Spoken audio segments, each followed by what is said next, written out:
Hello, my name is Michael Morales. My assignment is on the Gubernatorial Debate between Florida candidates Ron DeSantis and Andrew Gillum.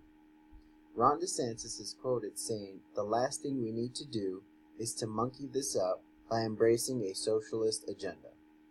Politics aside, that's a pretty racist statement, considering that Andrew Gillum is an African American. In today's world, and in the current political climate, race has been a hot topic between the left and the right. A lot more white nationalists are coming forward stronger than ever because of Trump's endorsements. Trump stands behind DeSantis and vice versa. In this video, we see DeSantis get riled up over a quote he used to support nationalist David Horowitz.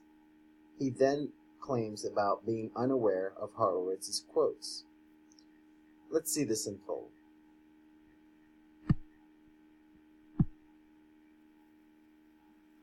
On live TV in August, on the first day of the general election campaign, you said of Andrew Gillum's run for governor, quote, "The last thing we need to do is to monkey this up by embracing a socialist agenda."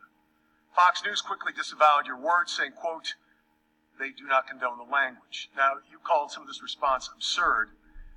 You've made appearances at 4 of David Horowitz's Freedom Center events. Again, 4 separate times, 4 speeches. Among some of Mr. Horowitz's statements, quoting here, "This country's only serious race war is against whites." You know, I'll ask the questions. Okay. It's not a McCarthy game, and I'm giving it. Yeah. Wait for the question, okay, sir. Okay. He also said, "If blacks are oppressed in America, why isn't there a black exodus?" Now, in 2015, in your speech before the Freedom Center, you said of Mr. Horowitz, "David has done such a great work, and I've been an admirer. I've been to these conferences in the past, and I've been a big admirer of an organization that shoots straight, tells the American people the truth, and is standing up for the right thing." Those are his words. Here's my question. He had not even made those statements then. Yes, he had, sir. The first statement was made. Well, how the hell am I supposed to know every single statement somebody makes? Here's the. Well, Ron DeSantis, you're supposed to be prepared for a debate. But what do I know? As you can see, he gets fired up immediately without allowing moderator Todd McDermott to finish asking his question. Let's continue. Deal. Let me just say this straight up.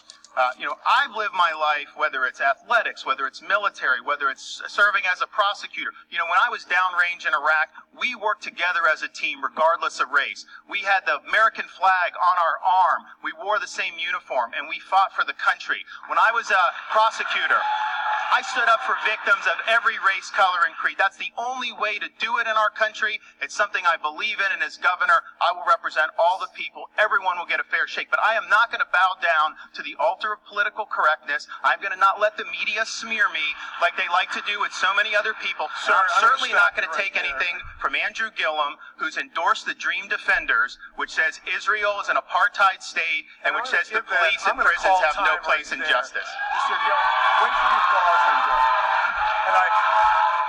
And Mr. DeSantis, I'll point out, I wish you would have waited for the question, because I had a question, and it's not what you think it is. Mr. Gillum.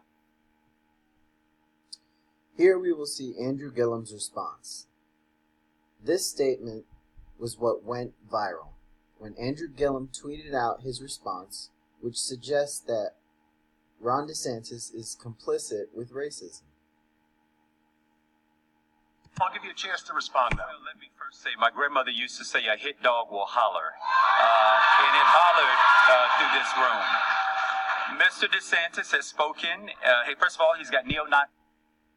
A hit dog will holler means someone who responds defensively to a general statement, meaning they clearly took it personal. It's basically a defensive mechanism for the guilty. What made it go viral was that it was something Gillum's grandmother used to say to him. Like most people who look to their grandparents for wisdom, they related so well to the statement because of the behavior of DeSantis. Not only in this portion of the video, but throughout most of the debate, which I will include as a link for anyone interested in how the debate went. Let's continue. He's helping him out in this state. He has spoken at racist conferences. He's accepted a contribution and would not return it from someone who referred to the former president of the United States as a Muslim, Nigger. When asked to return that money, he said no. He's using that money to now fund negative ads. Now, I'm not calling Mr. DeSantis a racist. I'm simply saying the racists believe he's a racist. Mr. DeSantis. Hard not to feel like someone isn't a racist when they are endorsed by racist people and he, like the president, does not denounce them. Now again, this is all opinion, but let's see how the rest of the video ends. If I would ask the audience to please let Mr. DeSantis now respond. The conference I attended was keynoted by a Medal of Honor recipient named Clint Romeshay. It was not a racial conference. That is an absolute lie. And I'm not going to sit here and take this nonsense from a guy like Andrew Gillum, who always plays the victim, who's going out and attacking, lining himself with groups who attack our men and women in law enforcement, attack our military. He still will not disavow the Dream Defenders. None of these things people are saying that I endorse. He endorsed the Dream Defenders, and they endorsed him, and that is wrong. Mr. Gillum. Once again, a hit dog will holler. DeSantis deflects by attacking Gillum for his support of Dream Defenders, whose main purpose is to end private prisons who fund political campaigns to push their own views. These private prisons endorse DeSantis, which is why he continuously deflects towards.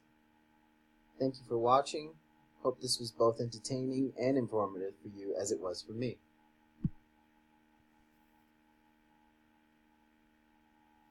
Again, I will include a link to the actual debate, to the full debate. It was about an hour, and it was very informative.